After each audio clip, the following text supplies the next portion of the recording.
The college football experience week 1 pregame show on the Sports Gambling Podcast Network is brought to you by our very own Patreon. Yes, score exclusive perks, content and contests, including our NFL win totals contest with $1,000 prize. Join today, sportsgamblingpodcast.com/Patreon. We're also brought to you by Underdog Fantasy. Yes, Underdog Fantasy is offering you a chance to win $15 million in prizes with Best Ball Mania 4. Use the promo code SGPN at Underdog Fantasy for 100% deposit bonus up to $100. We're also brought to you by DraftKings Sportsbook. Download the app now. Use the promo code SGP. New customers can score $200 in bonus bets instantly when they bet just $5 on any college football bet. Only on DraftKings Sportsbook with the promo code SGP. And we're also brought to you by us and our own college football bankroll challenge. $3,000 are available. They're up for grabs. What are you doing, folks? Get all the details over at sportsgamblingpodcast.com/bankroll. And remember, as always, folks, to let it ride.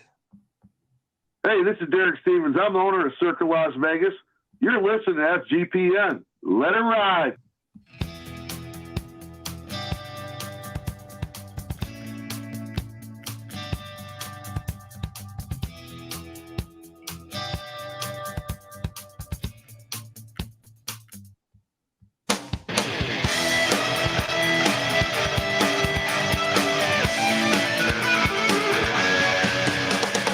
Yes, yes, yes. Woo! It is a fantastic day. Welcome to the college football experience pregame show. Oh, for week 1, we got the little appetizer. Week 0, we got a little smaller appetizer for Thursday and Friday. And then boom, we're getting everything served right now. Absolutely. Christmas morning. It's just Christmas morning here. I'm feeling good. I got up 5 in the morning. Went to sleep at 2 a.m. Got up at 5 in the morning, did a little Boston radio, headed into the office earlier, the pep in my step. Oh yeah. If you're wondering who the hell you're listening to, well, that's fair. My name is Kobe Swinging Database Dan, AKA Pick Dundee. That's not a pick. This is a pick. He was raised in the land down under, where a man thinks on his feet, speaks with his fists, and lives by his wits. When Dundee happened, he was a superstar. I'm probably drinking too much and celebrating too much and not sleeping. Would have killed a normal man, but no, that's gone. The medical advice I got from that was like being hit by lightning. Pretend it never happened and get on with your life. Let's go. We got games all day. My only problem with Hawaii playing last night, which I'm okay if they do Friday nights, but getting a clear shot of going all the way through. I don't know what the fuck I'm talking about. You know what I'm talking about. You just watch football for like 30 fucking hours. Something incredible. All right. One day I'll tell my kids about this. I am joined by, my co-host, if you've been following us throughout the years for Saturday mornings, college hoops and college football, because he is the host of the NBA Gambling Podcast and the WNBA Gambling Podcast, but he tested his waters first with the college football and college basketball experience. Give it up for Terrell Furman Jr. How you doing, my friend? Oh, I am great now. I'm a little, on edge because of the blue balls that Louisville gave us last night. Oh my God! I'm a little jumpy, and I might have a little bit of an attitude. So if you see me in the elevator, you see me anywhere, just give me a second, because Louisville had us going yesterday. Well, how about this? I mean, I have some people complain saying that was not a bad beat. Georgia Tech was winning the whole game, and I'm like, they didn't score a fucking point in the second half. All right. until the prevent defense with under a minute left. Like, I get it. They were winning. And for some reason, Louisville kept fucking up and settling for field goals or dropping interceptions. But yeah, I mean, I felt robbed a little bit there. I felt like I had it. I blame CJ Sullivan, who texted me because he was on the Georgia Tech side. When Louisville went up, he texted me, "You lucky son of a bitch. I didn't answer because I was like, dude, they're going in prevent. You They're going in. You jinxed So, it. but yeah, that game was absolutely terrible. I mean, look, I ate shit actually on the back half of the games yesterday. I feel like, no, I did hit on Kansas. But I had a Hawaii. I just went with Hawaii. I didn't feel good about that. I thought the line movement was obvious that it was Stanford, but I thought, win one for the island, the tragedy they've been through, maybe they'd get up for them. So, and shout out to the chat. Everyone's in here. Everyone's saying, how am I feeling? I'm getting better. I was sick as shit all week. I'm getting better. Had my vitamin C every morning. But yeah, I feel like I'm at like 85%, man. 85%. I'm on the way back, man. Yeah. All right. Yeah, I feel like, I had to come in a couple of those days. I know you texted me about the flu game, right? Yeah, flu game Kobe's kind of crazy. That's kind of crazy. I was undefeated that night. So, I mean, fuck, maybe I should get sick more often. Let's jump into this, though, because I think the game everyone's going to be talking about in about 53 minutes, Terrell. Uh-oh. The Colorado Buffaloes. We come talking about it on game day right now. Literally talking about it on game day right now. I wonder which one the people are listening to. Yeah, exactly. Which one do you want to hear Desmond Howard's picks? All right. Or do you want to hear ours? Because I like Des. I really do. Like, I actually like him as a personality, but fade Kurt Hershey. Whatever Kurt says, just go against opposite. I've been doing that for years. Or was it Joe? No, it was Joey money. Galloway too. Joey Galloway. Yeah, he's bad too. Matter of fact, did anybody watch Virtual Locks last night? I missed it. I think I missed it during halftime. If you saw Virtual Locks last night, let me know so I know the fades. So what are you doing here, Colorado? Look, the line has fluctuated back and forth between 20.5, 21. I'm actually surprised because you see all the money apparently coming in on the Buffs earlier in the week. You would think the line would drop a little bit, but it's not, which has me all mixed up. No, it doesn't, because I think Colorado, and I've talked about this. I think we might have talked about this, was they run the same offense as TCU. And I get it. Tyler Brown didn't get a waiver because the NCAA is a bunch of fucking crooks. That just that are never doing the right thing for the fucking player, by the way, never doing the right thing for the fucking player. But they claim that we care about the player's well-being. Sure. But besides the Tyler Brown news, which is, a little bit of, substantial, because I do worry about Colorado's depth. He was their starting guard, but, I still think running the same offense, I think Colorado, you could make a case, is better at quarterback. I mean, we haven't really seen Chandler Morris play, and we've seen Shedeur Sanders at the FCS level, but I can tell you this. I believe the wide receiver room and the running back room for Colorado is better than TCU's. Now, TCU is probably better on the line of scrimmage, but I think that's why I'm shocked that it was 21. If I was setting this spread, I would probably put it at something like 9, 10.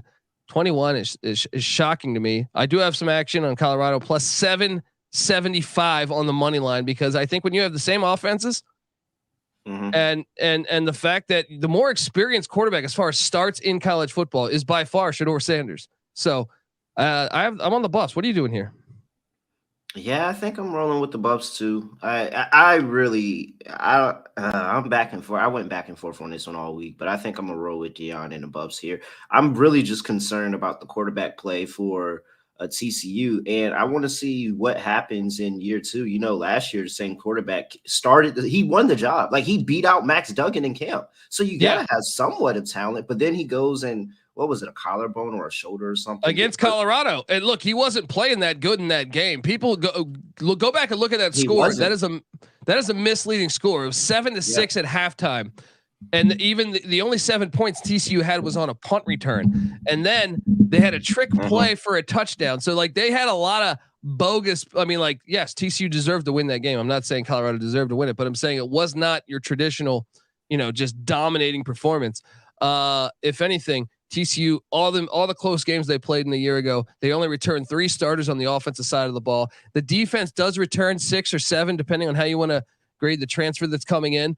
But the reality is the defense wasn't that great last year. So I do like their DC. but I just think the defense wasn't great. So they run the same offenses. Anytime you have teams with the similar talent level running the same offenses, I like especially the if it's dogs. 20 and a half point spread, take the points. So yeah, I think TCU wins. I think TCU wins comfortably. I don't think they cover. I think this is a 17-point win by TCU. There we go. Let's move along because I mean the disrespect that my boys are getting. Oh, and what's up with JJ McCarthy's? He's wearing a T-shirt saying "Free Harbaugh." That's a self-imposed fucking ban. What am I missing here? Hey man, my boy, free my boy. What'd he do? Oh shoot, he killed 10 people, kidnapped a couple babies. But free him still. Yeah, free him because me and him have a great relationship. Look, I mean, dude, 36.5 points. Like I honestly think like, okay, well, you go and look at like the Rutgers spread or something, or the Indiana spread. It's like Michigan minus like 28. You know, what ECU's better than Rutgers and Indiana. I understand we're breaking in. We've never had, Mason Garcia. I don't think has ever started. No, I know he hasn't started a college football game. He played in one, but okay, I understand that. And playing at the big house, I get it. But I just think along the line of scrimmage where Mike Houston is pretty good. He's built up. ECU's offensive defensive line. If anything, I love our defensive line. Then I think we're going to be able to hang enough. And another thing is their OC. They're not only without Harbaugh, they're without Sharon Moore. I mean, Michigan's probably going to, still like win convincingly, but 36.5 points. I find that hard to believe. What are you doing here? I'm going against the Pirates, man. I'm going against the Pirates. I'm rolling with Michigan here. Dude, this should be I think they're missing 24-point spread. This should be a 24-point spread. I think they're missing too much. And if I look at what Michigan was able to do last year, and they always schedule soft in the non-conference. Like this is nothing new, and nothing against ECU, but they are missing a lot. This is not a very tough game for them. But you look at the non-conference last year, 51-7 to Colorado State, 56-10 to Hawaii, 59-0 to UConn. Now, is ECU better than all of those teams? Probably a little bit, but with what they're missing now, I mean, last year's ECU was way better. This year, I'm not 100% certain. I kind of think that they're maybe a little bit better than those teams, but not by much. They're beating those teams by 50. I think they beat ECU by probably about 40. If I had to put a score to it, give me a 49-10 final score. I think ECU does actually get in the end zone, but they're going to struggle to move the ball against this defense majority of the day. And I just think the run game for Michigan is going to be so dominant that you're just going to see bursts of 30, 40 yards, and it's going to make things so much more easier for JJ McCartney, who they want to highlight this year. Michigan does have an amazing offensive line, maybe one of the best, maybe the best offensive line in college football. But I think the strength of ECU's team is their run defense. Like if you told me what is the one team or the one area on this team that is good, it is the defensive line and the run defense. So McCarthy's going to have to show us something. We'll see. So, Stanford Steve has the 6-pack now. Oh, really? See, they should have gave it. See what me. happens. You see what happens, man. If they gave it to me, the people would be watching Game Day. They'd be saying, "Oh my gosh, we either watch Game Day or we watch TCE." Whoa, they wouldn't know what to do. They should have gave it to me. I'd have been a good choice. Give me the 6-pack, the Villain Rail 6-pack. Right. Hey, right. I'm about to make a 6-pack. I'm about to make a 6-pack now. Actually, let's keep it going. Let's 9. So the 9 a.m. here on the West. Let's go through some of these games. Bowling Green, Liberty. Any play on Bowling Green, Liberty? Liberty's laying 8 now. This line keeps dropping more and more and more. It was at 12 like 2 weeks ago. I saw it at 10, 9.5 last night. It's down to 8. I think you take the points just because Liberty's in a first game with a radical shift from philosophies on offense and defense. So, I wouldn't even be surprised if Bowling Green won it outright just because of the amount of difference. I understand Liberty was able to go out and buy some players, and I also know that their home crowd is actually pretty good. So maybe there's that, and maybe Chadwell gets it done. Utah State's catching 23.5 at Iowa. There's a little bit of, I hear, McNamara's playing. I hear he's not. I hear he's playing. It's like either way, at 23.5, I actually think I lean when it was like 20, when we thought he wasn't playing, it got up to like 26.5. And I said, take Utah State at 23.5. I think you might take Iowa there. What are you doing? I literally just said I was going Utah State, but I think I'm going Iowa. And no, I'm not going Iowa. Utah State's good. Like, they're a solid team. If they can move the ball on that defense and score 1, maybe 2 touchdowns, that's enough to get the cover here. Like, it's not like I need a high score. I don't expect Iowa to come out here and drop 50 plus points. I think Iowa's comfortably in the 28, maybe to 30 range in terms of scoring off of just running the ball alone. I mean, they go out and they bring in what's his freaking name from Michigan that I McNamara. Yeah, I think he's trash. But they bring in. But he's still a lot better than Petrus. Yeah, that's what I'm saying. But now you have to roll with Petrus because McNamara's out. Yeah. So no. Is he 100% out? Have they ruled that? Because I've seen conflicting reports. If McNamara plays, I'll play Iowa. But if McNamara's out, there's no way I'm laying 24 with Petrus. It's not going to be Petrus. It's going to be they also added a Wisconsin transfer, a guy who backed up Graham Mertz, Deacon Hill, I think his name is. So he backed up Graham. So he couldn't take the job from Graham Mertz. And you think, give me Utah State plus 24, man. I'm not. Dude, Utah State got destroyed in the fucking portal, man. You want to talk about a team that got destroyed in the portal? I would say Utah State's in the top 10 in America as far as a team that lost a lot of talent. Mm-hmm. Let's jump on over to there's Ball State, Kentucky. Kentucky's laying 25.5. I took the points just because Kentucky's got a history of playing like these MAC schools and winning by like 12. 10. Yeah. Yeah, I'm with you. Arkansas State's catching 36 against Oklahoma. At 35, I was on Oklahoma. At 36, I'm kind of like, no, I'm still on Oklahoma. Yeah, Venables needs to come out here. He needs to run the score up, and he needs to start getting that Oklahoma faithful back on his side. Yeah, I think you're right. I'm actually gonna make sure. I'm locking up. Wait, go back. I'm locking up Ball State. I just made that decision just now. I'm locking up Ball State. Yeah. They have the former Alabama Lane Hatcher at quarterback there. I thought they did a good job in the portal. So what do you think about Pete's comment though? Forget the spread. What about the over and under on the TCU game? That is at 63.5. I think I lean under because they run the same offense.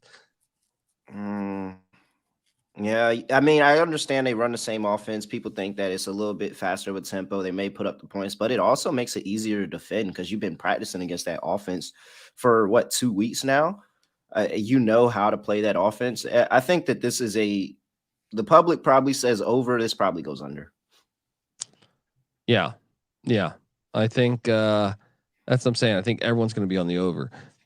Thinking, and I think that the fact that I think I lean under there. I'm actually not going to play it, but let's jump on over to Virginia, Tennessee. We've already argued about this game, but maybe you didn't see it. Play number 2 of the Villain Rail 6-pack. Oh, I mean, we strongly disagree on this one. I think you're I think you're wrong. I think you're wrong. You guys are haters. You guys have forgotten what we've seen from Joe Milton as a starting quarterback consistently throughout his career. He's only started 5 games, by the way. Just so we remember, only 5 starts in his career. But he's not good. And as we've seen, Haynes King, Graham Mertz, who else is Jeff Sims? Bad quarterbacks don't just wake up and be good. I'm telling you, I've laid a big number with Joe Milton before, and he screwed me. I'm not letting him do it again. This is a different Tennessee team than last year. I think that UVA, who did allow 30 points all year, I don't believe, last year. This defense gets right. They figure it out. Slow but steady. I don't think they get the win, but they definitely get the cover here. Plus 27.5. Well, after watching Stanford last night,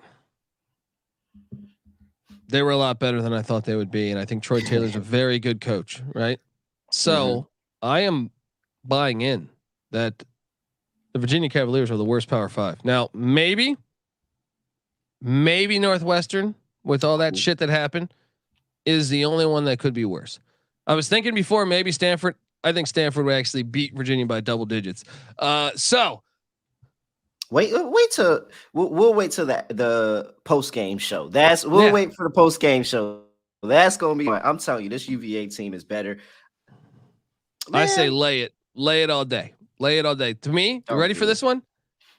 52-13 final. No 52-13 final. Joe Milton has 2 interceptions in this game. Even though I do like Virginia's defensive coordinator, but I'm worried about the offense. Moving along. Next up, there is a Louisiana Tech SMU game. SMU had a gigantic fucking party for joining the Power 5 last night. La Tech plus 21 just on that principle, right? Yeah. I mean, I think SMU is going to win, but you've been partying. Your fans are partying. Give me the points. So what are you doing here? Do we back or fade teams that played in week 0? You know, there is a stat out there. Is that a boost for them? I thought it was, but I guess there's a stat over the past couple of years that that's actually the numbers are better for the team that did not play. Surprisingly, I'm still taking La Tech. Give me La Tech to SMU wins 38-21 or something like that. Yeah, I'll take 20 and a half for La Tech. Northern Illinois is catching 8.5 at Boston College. This fucking game's hilarious. You got Rocky Lombardi coaching. Yeah, he's old enough to coach. He's the starting quarterback at Northern Illinois for his 75th college football season. Vince Lombardi's son. No, I'm joking, but he is related to Vince Lombardi. Boston College Emmett Morehead era, really begins today. They're better on the offensive line. They lost Zay Flowers, but they bring in O'Keefe from UCF. I took the points, but I feel like BC's going to win, but I took the points. No, I think NIU is actually a money line dog here. They could be. No, I could totally see it. The last two, they've played 2 times in the past 6 years. 3-point game, 3-point wins by Boston College each time. Fresno State at Purdue. Purdue, Ryan Walters era begins. My boy, former Colorado Buffalo safety. But he's laying 4 points against Fresno State. And for some reason, I don't understand this line because I think Fresno State's better than Purdue. So I locked this up. I locked it up. Yeah. And take Fresno State. The total's at 46.5. I'm just going to go ahead and say, hammer the fucking over here. This is what play number 3 of the Really Real 6-pack. Yeah, play number 3. This is play number 3. Fresno State plus 4. Take that over 46.5. Tedford's gonna get in the high 20s or 30s. Graham Harrell on the Purdue side, they're at home. They will probably get in the 20s. I'm telling you, this over is gonna hit. Not gonna touch this other stuff. Akron, Temple. You want to talk about a potential live dog? The Zips. No one goes to these fucking Temple games. Although EJ Warner, Kurt Warner's son, his final, he started as a freshman the second half of the season last year. I think his final 4 games he threw for like over 300 yards every single game, and one of those was like a 500-yard game. But Temple doesn't play any defense, and Everett Withers, new defensive coordinator, coming in. Maybe he can make it work, but I don't know that it will be right now. Give me Akron in the 10, and I think they're a live dog. You? So let's do this. Let's do a MAC parlay. Maybe the MAC has a great day, and if it does, we got to capitalize on it. Maybe like a round robin parlay. Let's take Bowling Green, NIU, and Akron. Oh, I like it. All 3 of them on the road. All 3 of them catching almost double digits. Round robin. Round robin. Let's do it. One of them's going to lose. That we're not. But I like it. I like it. I'm about to put it in. That's a really juicy MAC parlay. I'm gonna go put it in too. We talked about. Can we add my boys in there too? We talked about. You're talking about the Toledo Rockets against the Fighting Illini. I know we're jumping around the schedule a little bit, but I mean, let's keep it to the morning play. We'll keep it. Yeah, because my only thing is I'm on Illinois, so I feel like I wouldn't shock me if Toledo won that game, but I'm fascinated by that game. By the way, yeah, I like our round robin idea. Bowling Green against Liberty. Mm-hmm. All right, Northern Illinois against Boston College, and then the Akron Zips against the Temple Owls. I love this. Northern Iowa is taking on Iowa State. Man. Northern Iowa catching 7 points. The last time they played 2 years ago, Iowa State won by 6, and they had Brock Purdy. They had all those guys. Brees Hall, Xavier Hutchinson. Mm-hmm. Now they got all these guys suspended. And by the way, the time before that, Iowa State won in triple overtime by a field goal, 29-26. This year, they get this gambling shit happening where Jarrell Brock, their star running back, kicked off the team. Starting defensive tackle, kicked off the team. Hunter Deckers, their quarterback. I don't think he's a go. I don't even know if he's with the team right now. We don't even know. But I can tell you this. One thing I do know is that Northern Iowa is supposed to be really fucking good this year. And they got a quarterback named Theo Day, who's a stud, and their defense has been good. I like the Panthers plus the points in Ames. What are you doing here? This is another money line play you want to consider. This feels like a public dog. I will say that. And maybe it's not. Maybe everybody is just drinking the Iowa State Kool-Aid, but no, they go out here and they win against the Iowa teams. Like, they give them games. And now we're sitting here. I see this spread dropping, but I see money still coming in on Iowa State, and the spread keeps dropping. I mean, I wish I got this at 10 and got the money line value at 10. I think this is a money line play for NIU here. Little brother always wants to show up against big brother, and this is the opportunity for them to do so with so much not returning for Iowa State. Yeah, and I mean, look at who's got the better quarterback. Northern Iowa. Who's got the little brother angle? I mean, I guess you could say Matt Campbell. He's known to rally his teams, and maybe the but fact against that he does that against bigger schools, like when they go play a Texas or somebody like that. Does he rally for NIU? Really? I mean, not NIU, but UNI. UNI. Yeah, UNI. Yeah. But I mean, yeah, it's in it. But we've never seen the spot before where like half the team's been gambling, and we've seen that before. We just never suspensions pending. Potentially, they might have took the dog, and they might have put their money on the dog to increase that value. So we might be on the same side as the Iowa people here. We might be on the same side. But I am a little worried because look, Iowa Hawkeyes have a gambling situation going on. Iowa State does. Northern Iowa, no one covers that team. For all I know, they're like missing their whole starting offensive line because they were gambling. You know what I mean? I feel like the whole state of fucking Iowa is a bunch of degens. Oh man. Rich Rod's laying 18 points against East Tennessee State. Good Lord, this line has jumped. This was 10 when I did the FCS show. It's now at 18. Give me East Tennessee State to cover that. They're not bad in the FCS. Out of Johnson City, Tennessee, the Buccaneers take the 18. Do you have a play on that? I played the MAC parlay. 50. What's that? 54. 54 to 1. No, 54 to 1 is the parlay. Depends on who wins, what the odds of the round robin is, but it's pretty juicy.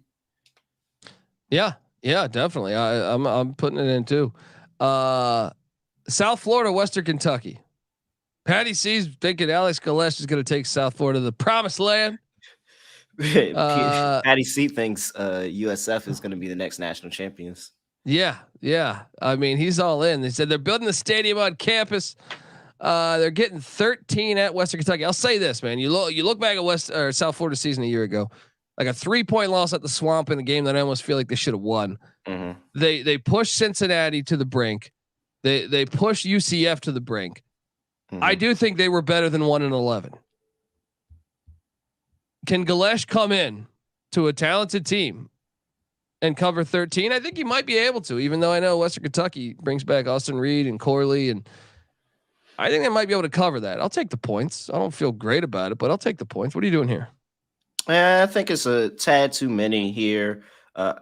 West Kentucky is bringing back a lot on offense. That's concerning, but they're not bringing back anything on defense. And we already never really thought of Western Kentucky as a powerhouse defensively anyway. I think Southern Florida gets that offense ready to go for week 1. I'll take the 13 points. I think this is a high. The over-under's at 70. Take the over. Take the over 70. I matter of fact, add that to the 6-pack. The 4-letter network Villanreal 6-pack, add it over 70 for USF and Western Kentucky, because I do think it will see a bunch of points in this game. It might be final score 54-44. That gets us there. 54-44. There you go, folks. Terrell Furman locking up the over in the South Florida Western Kentucky game. UMass looked like the best team in the nation last week. Now they head to Auburn. Are you doing I will say this, man. Are you doing it? Are you doing it, Mr. Krabs? I am doing it. Give me the fucking points, man. I'm buying in. Give me the fucking point. It's Strip Club Freeze's first game. It's his first game. I mean, like I think Auburn. It's his first game. He's returned to the SEC. He's running the score up. You ready for the final score here? It's going to be an ugly 41 points for Auburn, but UMass is going to score 41-20. Let me tell you something about UMass's quarterback, Fufumachikon, or however you pronounce that. Mm-hmm. Learning that I knew he was a Clemson transfer, but I forgot that he was originally at Clemson. Last year he was at Georgia Tech. Then he went to UMass. Georgia Tech, Jeff Collins, Brent Key, I'm worried about you because you went through like 7 quarterbacks last year. We never saw this dude play. He's better than all of them. Yeah. I don't even understand. I'm like, what? It took me one game to analyze and say, wait, this guy's better than all those quarterbacks we saw this year, last year. Doesn't matter. A bit baffled there. I'm taking the point. Seems like you're taking Hugh Strip Club Freeze, laying that big number. Yes, I am. 100%. I'm not gonna drink the UMass Kool-Aid too much. We've faded UMass in spots like this all the time, and they lose by 50. I'm not gonna drink it too much. I like this team. Don't love this team. All right, let's hop on over to Buffalo, the Bulls. You mess with the Bulls, you get the fucking horns.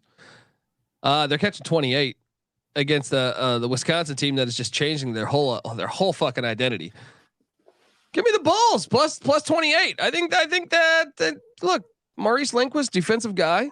A lot of the MAC schools will run that air raid shit. So, maybe they're more accustomed to it. Give me something like 42-17 final. What are you doing here in Madison? I'm not gonna bet this one. I'm not drinking the Kool-Aid before, I see it, before I even saw who made it. And Luke Fickell, I know that's my guy. I know he turned around a Cincinnati program. Does it work day one against Wisconsin? I don't know. He said he's going to run the ball. He's still going to run the ball. Like, that's part of his offense. He's going to continue to keep running the ball. And with that, I feel good about Wisconsin covering the number, but I got to see it to believe it.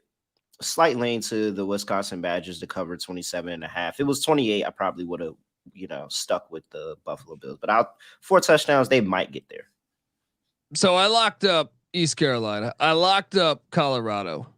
It's been a while since I really locked up something here. The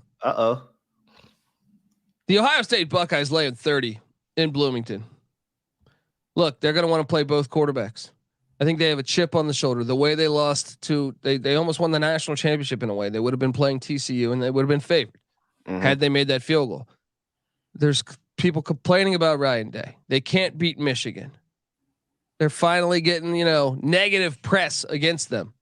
I think and I actually think Jim Knowles was year 1 in Columbus. I think the defense is going to be a lot better this year. They're going to beat the shit out of Indiana. They've covered, actually, if you look at the last, I think 5 times they've played, they would have covered this line 4 out of the last 5. Make it 5 of the last 5. Because guess what? Indiana, the year that they did cover, they had Caleb DeBauer running the offense. They had Michael Penix. They're not there anymore. All right. Yeah. Lay the fucking 30. Lock up the Buckeyes. This is Taven Jackson's first ever start. He's got to go against Ohio State. Good fucking luck. What are you doing here? Yeah, I mean, Reluctantly, I'm taking the Buckeyes as well. I kind of wanted to find any way to get me on Indiana here at home, but I can't do it. We look at what conference opponents do against, each other in week one, well, in season openers, and the road team is about 70%, no, 60%. It's about 60% ATS. And so that bodes well for the Ohio State Buckeyes. Like you said, they're going to want to play both QBs. They're both going to want the competition going on. As Jefferson E. White said, hey, they're not letting up in the second half. They're going to try to run the score up, and it's going to be on Indiana to try to keep up. And I don't think they can. So Buckeyes rolling. They roll pretty easy. Love this play. Boise State's going to Seattle to take on Washington. Washington's laying 14.5 points. I think this is one of the harder games for me because Boise's got a track record, a long track record, including wins at Washington in the past decade. They also have the running clock rules, which I think Andy Avalos having a month to prep with defense, even though I think, Washington's offense is going to be fire. But Taylor Green is a dual threat quarterback that could give the Washington defense problems. I ended up taking Boise on the pedigree, but Washington's one of these teams where if Boise comes out flat for just a couple possessions, Washington could be up 28-0. I don't like this play, but I'm taking Boise, and I think it's one of the harder plays on the board today. What are you doing here? I'm taking Boise. I think it's close. And for me, it's just more of, I think that this is that factor of Boise feeling like, hey, we can go out here and we can compete with these teams and we can compete with them on the road. Like, I know this is a number 10 Washington playing at home, first game of the season. They're getting ready to leave the Pac-12 like everybody else and their mother is. They're trying to get up for this game. And I think they're going to overlook this Boise team a little bit, especially with Penix at quarterback, feeling like, hey, we can make the playoff this year. I think this is the year that they sit here and say, we can make the playoff. We can do this year. We can go win the Pac-12 this year. And it doesn't get you up for a little, Boise State coming to town. I think that this is just more of a sleepy Washington game where Boise gives them a game and then Washington probably wins it at the end, but they definitely don't cover 2 touchdowns.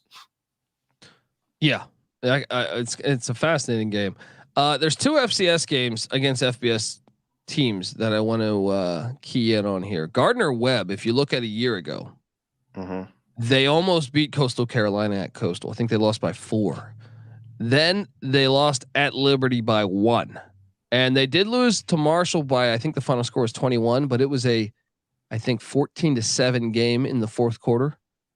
They're getting 23 at Appalachian State. App State, that's a tough place to win. I went back and forth on this. I ended up taking Gardner-Webb because it's a little brother angle, but I don't feel good about this. Ryan Berger getting his first ever college football start. Now they have Nate Noel at the running back spot. He's a fucking stud.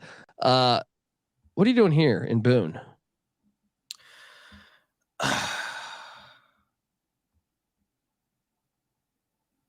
Give me App State points. Yeah, I think it's one of the harder ones. Later 22 with App State. I've seen A&T go out there and dog Gardner-Webb by 20, 30 points. So give me App State minus 22. All right, now here's the other one. Eastern Kentucky, FCS playoff team a year ago. I think they even won a game in the FCS playoffs. They're heading to Cincinnati, and Eastern Kentucky brings back their starting quarterback Parker McKinney, and on the NFL radar. Cincinnati went out and got Emory Jones, who's fucking like 70. Another situation. Yes. It's another. Dude, what is with the points here? What is with everybody and bring? You know what? I'm not even gonna say it. You all know what I'm gonna say. You know the pedigree that these quarterbacks are. Can we lock this up? I mean, yeah. Fuck it. I'll bet it. New right quarterback, now. new coach at home. Let's go. Eastern FCS team. Yeah, let's go. Eastern Kentucky plus 22.5. I see a 23 out there too. Get that 23, folks, if you can. And Kip saying App State beat Gardner-Webb 72-7 in 2018. Fair, but I will say that was around the time that we blew them out too. So that was a really bad Gardner-Webb team. No, that was a different coach. It was a different coach. A different coach. This guy came in, took him to the FCS playoffs last year. Just saying. Rice is playing at Texas. The total here is 58. Me and CJ Sullivan were talking about this. I love the over here because I think there's no way that Texas is not scoring in the 50s. Mm-hmm. And then Rice has McCaffrey at the wide receiver spot, and I think he's going to get drafted in the NFL as well. And then JT Daniels, 5-star quarterback. You could throw him in the Emory Jones bin, but I think Rice is good for at least like 14, maybe even 20 points. Mm-hmm. This is a smash over. I will lock up the over. I agree with CJ Sullivan here. Yeah, I like it. Yeah, let's go. 35.5 is the line. The question is do they take? I don't know. I feel like, because I think Rice's offense, it's different than Arkansas State, Oklahoma, because Arkansas State I think sucks, but I think Rice's offense might be able to actually move the fucking ball. Give me the Owls with the hook, but I don't like that. Don't bet that. You have a lean on that one? Nah, give me Texas. I think Texas is going to try to showcase all those quarterbacks in that quarterback room, and every single one of them is going to shred this Rice defense. So while I do think that I'm interested in seeing what Rice can do this year, and I think they'll actually be a better team, in their own conference this year. But yeah, I'm going to roll with Texas here. I think Texas rolls them. Another FCS game I should hit on here. Southeast Louisiana FCS playoff team won a game. I think one game. I think maybe two. A year ago, they traveled to Starkville. Zach Arnett's first game. They're getting 31 points against Mississippi State.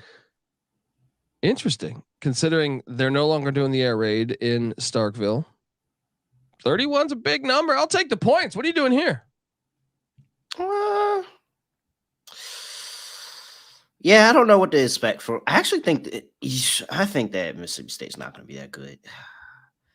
I don't feel good about this game though. Don't bet this one. This is not one of my favorite plays. I lane 31 just because I don't think Mississippi State's good this year, but I'm not betting it.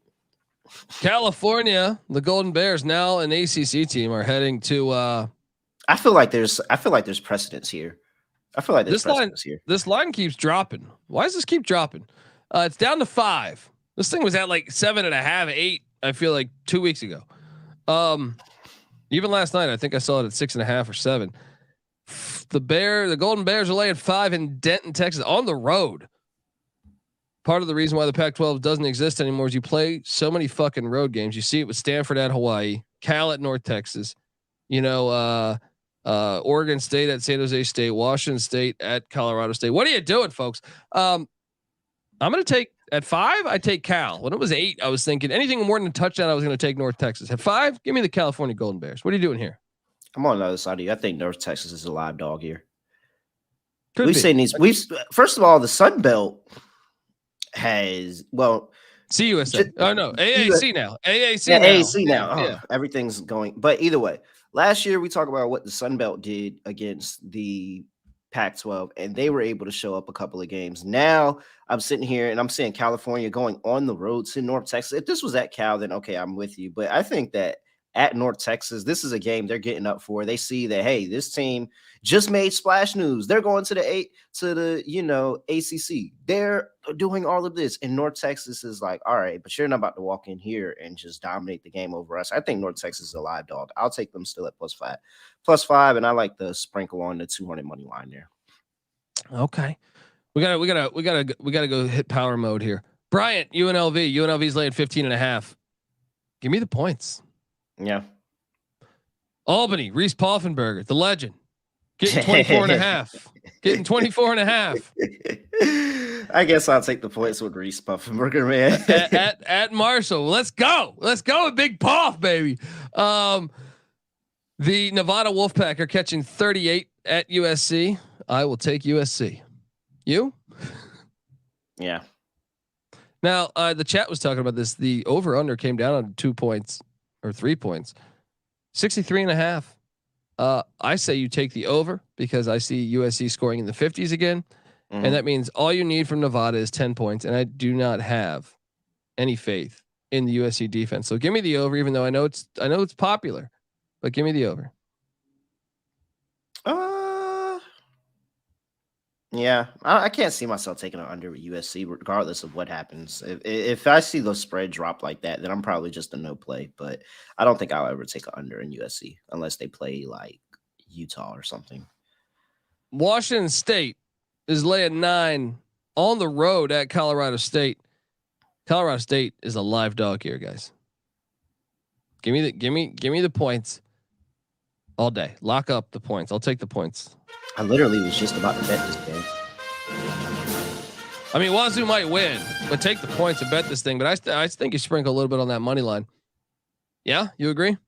Yeah, I'm with you. I'm literally sitting here. I just was scrolling looking for this game because I forgot to put a bet in. So I'm 100% with you. I'm locking up Colorado State plus 8.5 right now, sprinkling on the 285 money line.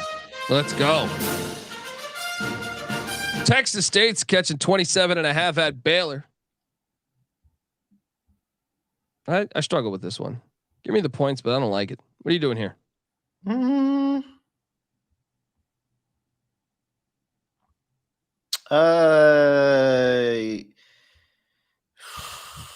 I'm gonna go all the way later points. You want a home run? I'm gonna hit another lock for you here. New Mexico, Texas A&M. This is a total play. The total is at 48.5. Folks, Bobby Petrino is the new offensive coordinator. A&M has 5 stars everywhere. They are scoring. Really, they are scoring in the 40s, if not the 50s, this game. So the question is let's play devil's advocate and say they only get 45. I actually don't think they're gonna. I think they're gonna score 45 at the lowest. Can New Mexico score a touchdown? I think they can. But I final score here. Give me a 56-13 final. Hammer this fucking over, guys. Hammer it. Yeah. Let's go. Army is taking on ULM in hot ass Louisiana. I just the thought about lay a 9 on the road. Give me the points. Give me the points. Lay a 9 on the road is kind of crazy.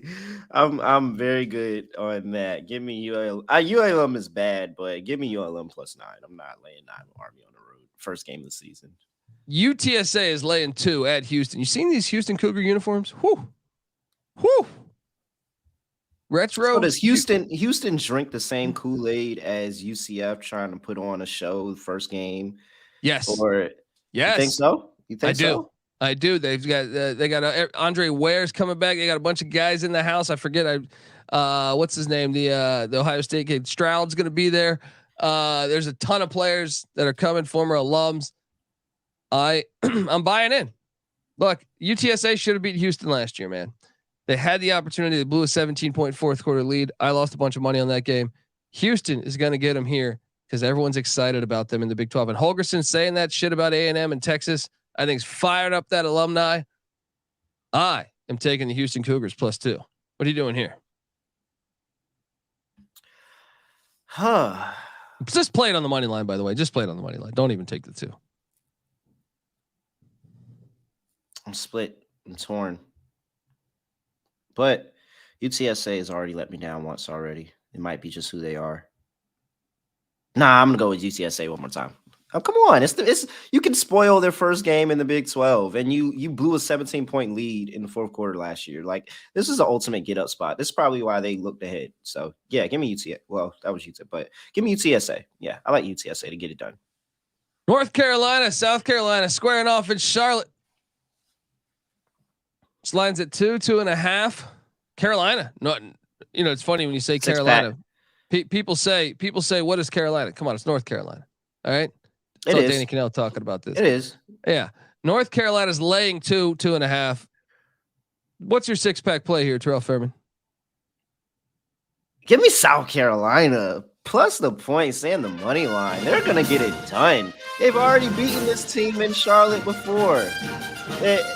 Beamer Ball, he's had 2 weeks to prepare. He's going to have this team locked in offensively. I think that this North Carolina defense is soft. I think you're going to see an incredible amount of points. Take the over, but I love my Gamecocks today. Let's go. I took North Carolina, but I'm not betting this fucking game. I took North Carolina just because I feel like they're the better team, but I will say I trust Shane Beamer more than I do Mac Brown these days. So maybe you got something there. Toledo, Illinois. Illinois is laying 9. I took Illinois. I think their defensive line going to be too much of a problem, but I know Terrell, you have something on this game, right?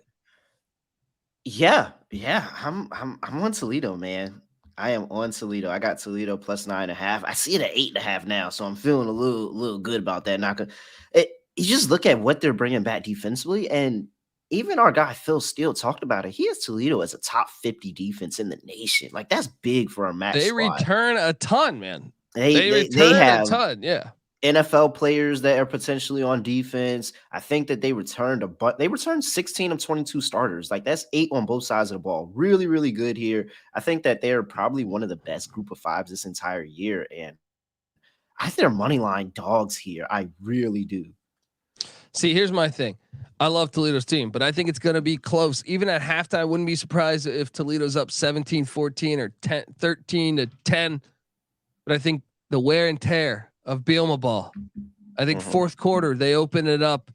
I think Illinois wins. Give me like a 31-21 type of game. I went a line. I don't feel great about that one though. Middle Tennessee and Alabama. Alabama's laying 40. Lay it all day. I think Alabama's going to play all 3 quarterbacks. So I think this is like the Ohio State play in a way. Also Middle Tennessee lost everybody off that team a year ago. So, what are you doing there?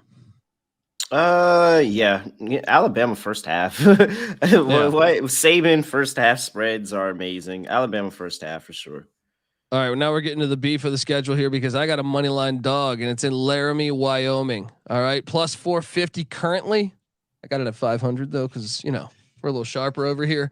But Texas Tech plays a shit ton of close games. You look back last year, they won 3 overtime games. There's a track record of Power 5 teams losing in Laramie. Wyoming returns 10 of 11 on a top 50 defense a season ago. It's year 2 with Peasley in that offense. I think they have one of the better tight ends in the group of 5. Mm-hmm. Texas Tech loves to play fast. You know what hurts playing fast? The highest fucking elevation in the country.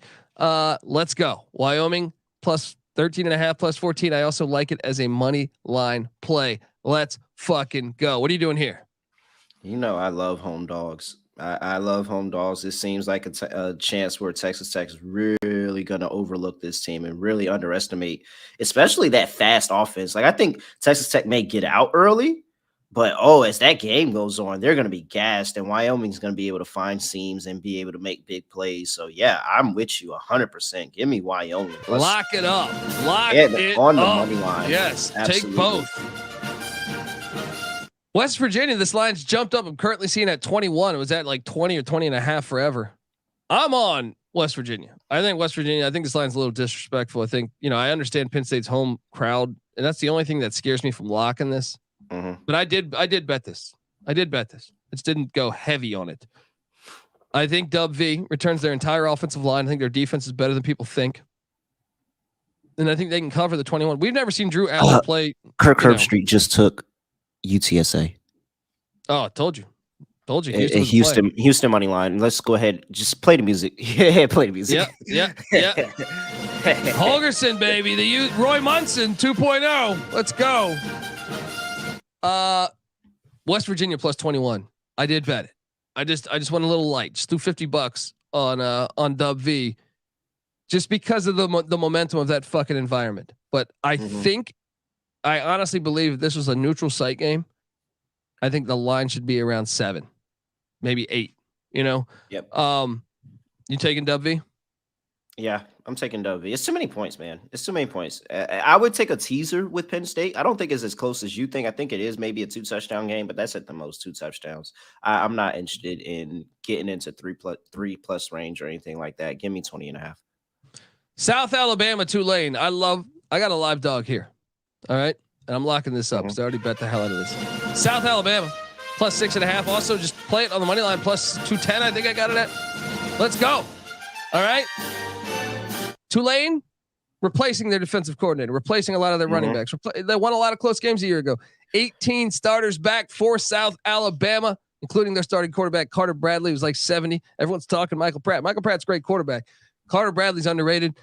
South Alabama gets the best of Tulane. Remember, Tulane's got Ole Miss coming to New Orleans on deck. I think it's a look ahead spot too. Love the South Alabama angle. Seems like Terrell is too. I know we got to speed things up here. Let me ask you, South Alabama money line. Yeah. Old Dominion getting 16 at Virginia Tech. Virginia Tech kills ODU whenever ODU comes to Blacksburg. Whenever ODU comes to Blacksburg, I think I might bet this. I might bet this by the time this game kicks. I've already bet it. I have. Matter of fact, give me a good old Virginia parlay. Cavaliers. With the Hokies? Yep, with the Hokies on the spread. Nice two-teamer. I will lock up this game, and this is going to be a little bit off the reservation here. New Mexico State laying 18 against Western Illinois. Look, Western Illinois was winless in the FCS last year. New Mexico State just lost to UMass. They bounced back. I think they personally, I'm going to predict this score at something like 55-10. Lock up the Aggies. Bounce back spot. The markets have not adjusted. Sam Houston State's catching 20 or 19.5 shop around at BYU. Man, if it wasn't the fact that it's the first ever Big 12 game, I would be all over Sam Houston State here. Yeah, I still think you got to take the points. Me too. Here. They redshirted 20 guys last year. They got experience on this team. I think you take the 20 points for sure, but I'm not going to play a money line play, and I'm a little just because I know this place gets fucking insane. So, Coastal Carolina's getting 16 at the Rose Bowl against UCLA. What's up? We got 2 for Purdue. Are they gonna? 3 for Purdue. Perfect. Fresno. Hold on. Lock it. Hold on.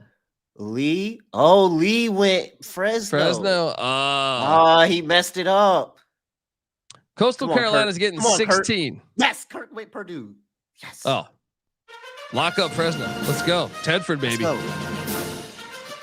Coastal getting 16 at UCLA. You know what? I've been bouncing all around on this game. I don't feel good because I don't like the hire that Coastal Carolina made with Tim Beck, but I will say he impressed me by bringing back Grayson McCall.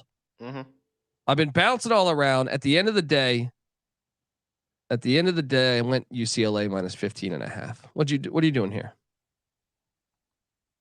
I went Coastal actually.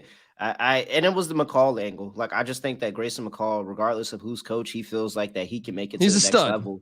And and this is a chance for him to prove himself, especially against, one of these Power 5 schools. I think that they're going to keep it close and make it interesting. So yeah, a Sunbelt Fun Belt. Come on, man. Yeah. Folks, this is our show. We'll be back tonight. Tonight, not only will we be doing our reaction show, we're also going to call the Sunday and Monday games. All right. So come back tonight, probably around 8:39 Pacific. So maybe midnight, 11:30 Eastern. Let's enjoy this. This is great. We finally got football. Appreciate everybody in the chat, tuning in or rocking with us in the off season. And folks, you should get out there and give Terrell a follow at @reallyrail_ on Twitter. __. Oh shit. Did I fuck that up? My bad. Yeah. It's some random guy just got that tweet. Yeah. It's maybe checking out the show. Hey, other really real. If you're watching the show, if the other really real is watching the show, let me get the name. Nick does the same shit though, man. His underscores are in weird spots. I looked and there's another guy that's got the same name and he's got all these followers and he doesn't even post. It's like a bot. But anyway, give him a follow. Check out the NBA Gambling Podcast, the WNBA Gambling Podcast. Terrell does great work. He'll be with us with the college basketball season as well. And folks, give us a follow at TCE on SGPN. I'm on Twitter at the Colby. Oh, they just went all 5 for Washington. Let's go. Boise. Buck and Broncos, huh? Buck and Broncos. Yeah. Folks, let's watch fucking games. Enjoy the day, right? This is fantastic. Enjoy what I think is the greatest form of football on the planet. All right. Let's enjoy some college football, folks. Until next time, this is the college football experience. You better start thinking about yours. And we out of here.